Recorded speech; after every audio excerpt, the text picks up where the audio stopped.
Here lately in my life, there has been a reoccurring prayer that I have been saying, and it's pretty basic. And it just speaks to the idea that if I'm doing something that is not in alignment with God's will, let it fall apart. And this is talking about everything that I'm doing, from my job to this ministry to the relationships I have with people to the relationships that may develop. Any of it. And that prayer goes like this: God, if your hand is not on this, I don't want it. As most of you know, a big part of my life is working with ministries, like with this hiking ministry being the most important one. You see, God gave me an idea for this about a year and a half ago. After which, I started to try to understand how He wanted me to push this into a reality. And He has led me along the way and continued to give me revelations. Truth be told, every idea has been His. I just wanted to be obedient to what I felt He was calling me to do. Now, the reason I started praying this prayer was that I started to think about Moses in the book of Exodus. See, Moses has gotten the Hebrews/Israelites out of Egypt. Now, if you don't know what I'm talking about, there's a really, really cool movie called The Ten Commandments. I recommend you go and check it out. It's really, really long. Anyways, Moses gets the Hebrews/Israelites to the Promised Land. But on the journey, there had been a lot of different sins that were committed, and they were grumbly, and God got really irritable with them. And in Exodus chapter 33, verse 3, God says to Moses, "Go up to a land flowing with milk and honey, but I will not go up among you, lest I consume you on the way, for you are a stiff-necked people."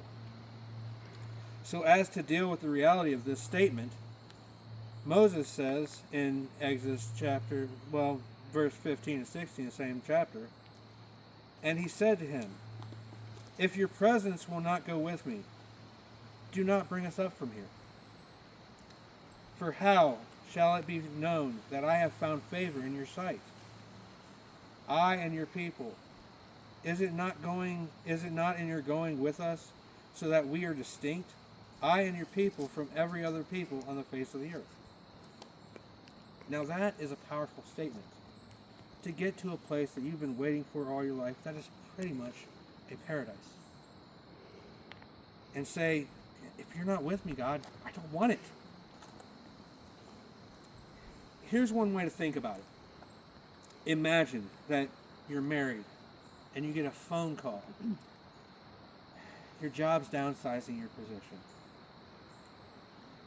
But they tell you they have a different position open in Hawaii.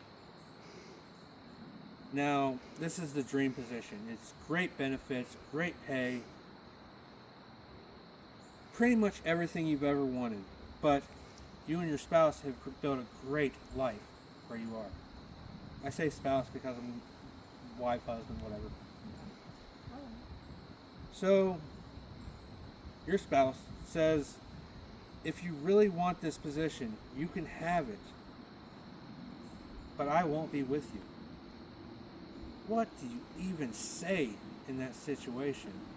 Now, I cannot speak for everybody, but I know for myself personally, there's absolutely no way I could do it. No way I could go anywhere away like that and take a job in another part of the country away from the person I'm with.